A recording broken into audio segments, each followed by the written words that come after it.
mga Maris, alam niyo ba? Yung nag-show. Oo, natin ko. Ayun ka na rin po. Nagkasama ka na silang nagkaka. Ano ba? Gusto ba naman ito? Gusto ka na parang kumisip.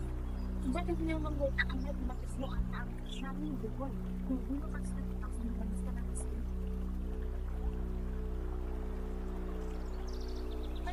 Ano iyo? Bakit mo nag-aaway? Hanapin na natin. Ha? Mga chismosang po?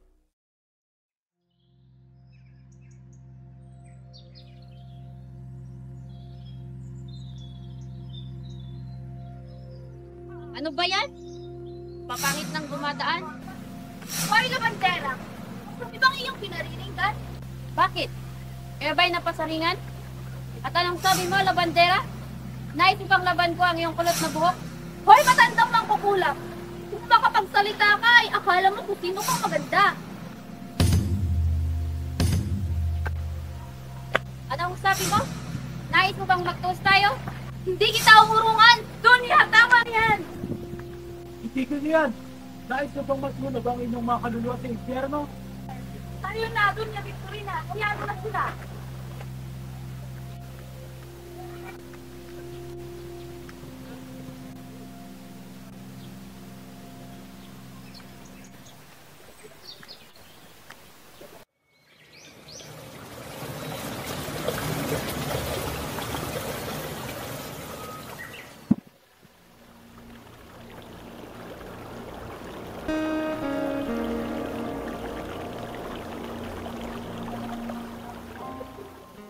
Noon makiposto ko. Sabi ko lang report na dahil nagkakasip. Lumuta ang mga tao. Ito lang sinama dahil sa kailangan nila ng tingin. O ng pagbabago, Elias, ngunit hindi sa pamamagitan ng dahas. Ang pagdanak ng dugo ay magdadala lamang ng higit na pagdurusa. Nang ganoon, sino mag-ilig sa ato? Sobra? Mas malaki ang laban sa atin dalawan para. Ako ang kailangan magdanak ng dak.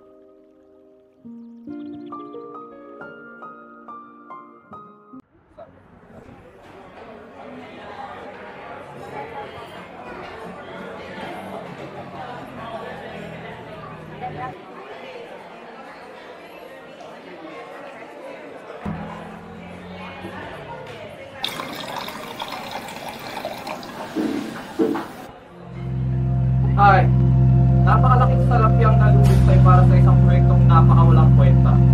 Isang problema sa mga ninyo eh. Karoon naman ng ilang kaalaman ay kala mo kung sino na, mga mapangarap at hangal. Huwag mo na lamang itong pansin, hindi ba naman? Maria, kung batid mo lamang kung gaano ang pagtitipid sa aking buhay. Lahat ng mga katulad niya na nagpupunta sa Europa para mag-aral, pagbalik ay kala mo kung sinong pilosopo. Narurusahan ng Panginoon ng mga taong ganyan bago mamatay. Ganyan ang nangyari sa kanyang ama. Pagkaitaan at nakulong mo. Wala kang karapatan upang pagsalitaan ang aking ama. Ngayon, tingnan natin kung anong dugo o kaputikan ang dadaanak mula sa dugo mo. Inyong Ibarra, huwag mong dungisan ang iyong kamay. Huwag niyo ako pipigilan. Ano ang kinakadakot niyo? Ang anungisan ang ating kamay na marumin nitong dugo? Ibarra, pakiusap, huwag mong gawin ito. Nakinig ka. Alang-alang sa akin. Sobrang liit ng mundo para sa atin, Maria. Ngunit para sa kapatid.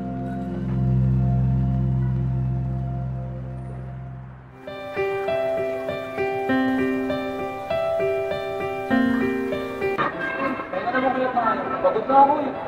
Kuya, na rin ako.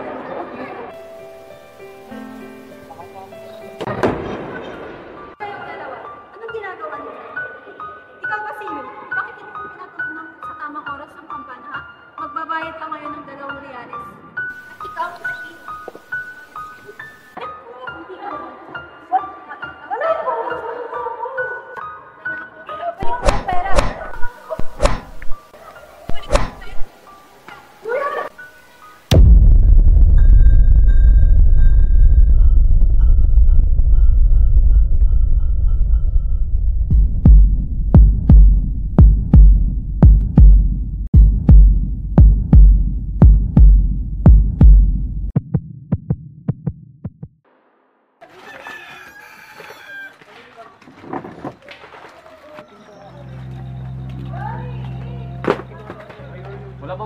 yung pagkain? O ito na pala. Akin na itong baboy.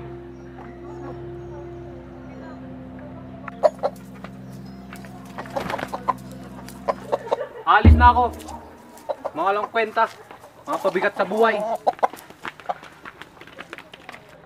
Alis na ako, Sisa.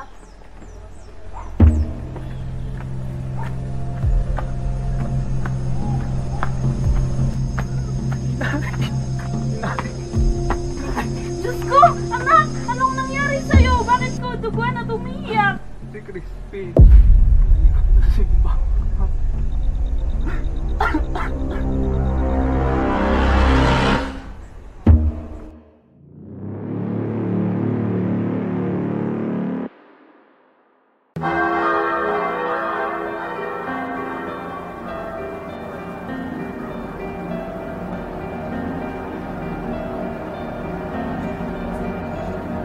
Maaari mo bang ibigay ang mga gulay na ito sa Cora? Para saan ang mga gulay na ito?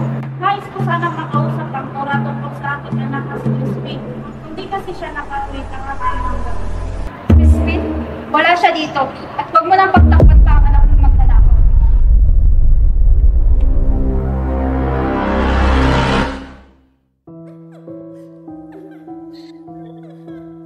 Ano ba ang nangyari kay Sisa? Narinig ko, nababaling naman siya. Ano ba ang nangyari sa kanya? Narinig ko, nangyari lang dito. Mga hangad, kagawan lamang yan ng kura.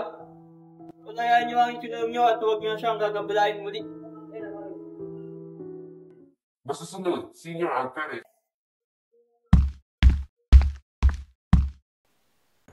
Gwardiya Sibil!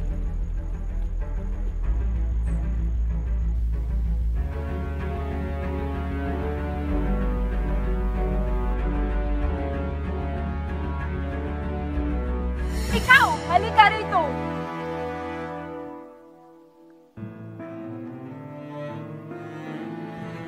Hindi ba't ikaw si Sisa? Ina ng mga musmos na magnanakaw? Ako nga! Pero wala akong anak na magnanakaw. Napagbintangan lamang sila. Parang awan, tulungan niyo kami. Hindi lahat ng mahihirap ay magnanakaw. Sinungaling! Dahil sa iyong pag-uuobli, dadalhin ka rin namin sa selda hanggang sa makabalik ang iyong mga anak at hanggang sa may balik nila ang kanilang ninakaw sa kurang. Halina kayo takpin ng babaeng ito.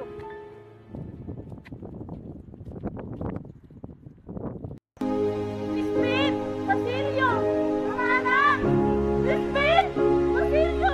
Mga anak! Crispin! Basilio! Mga anak! Nasaan kayo? Narito na si Inay! Crispin! Basilio! Mga anak! Nasaan kayo? Crispin! Basilio! Mga anak! Narito na si Inay! Crispin! Basilio! Mga anak! Nasaan kayo? Basilio! Kay Basilio ito! Sa aking anak ito! May dugo! Crispin! Anak, di ko kaya!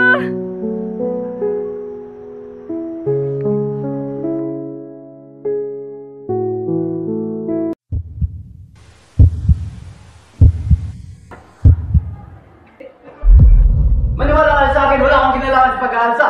Wala kayang magpaliwanag pa, Senyor Ibarra. Hindi ako makakap na desisyon. Pakulong yan! Matusunod, Senior Alfred. Wala akong kasalanan. Maniwala ka sa akin.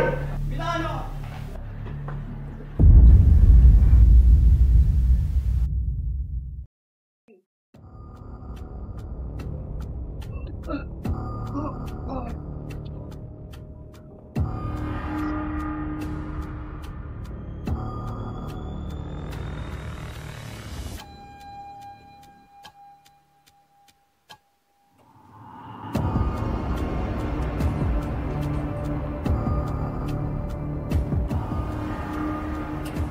Elias!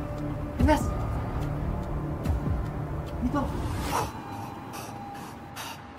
Senyor Ibarra, kailangan natin magmadali.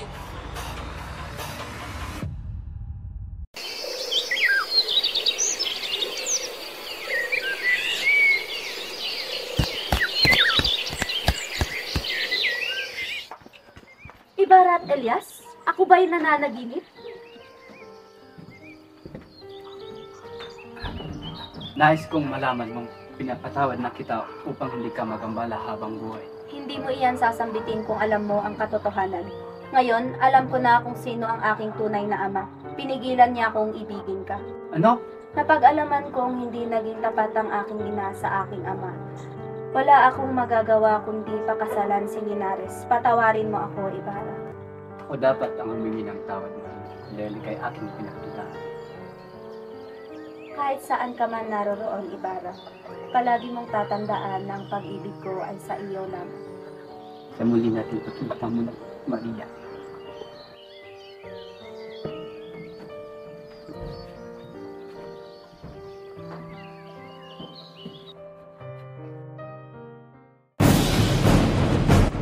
Asa na sila? Ayun sila!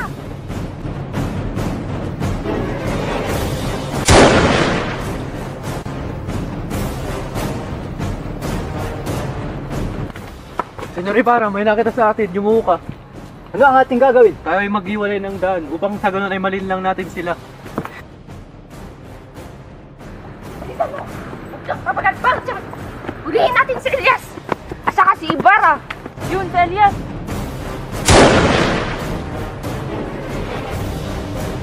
Asa na siya? Nabaril naman siya! Mamamatay din yun mamaya! Ibalita na lamang natin kay Senyor Alperez. Sige, tara!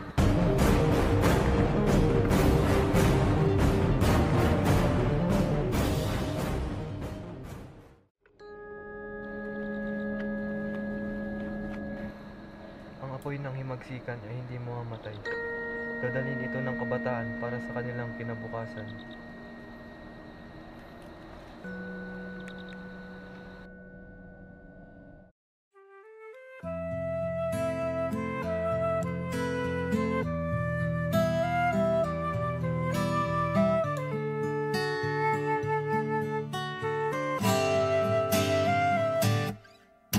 Tungalay kong arana para sa dalagang walang kasing ganda. Amoy rosas ang alimuyak kung nanaisin ng tadhanang mapanlin lang. Di hahayaan mawala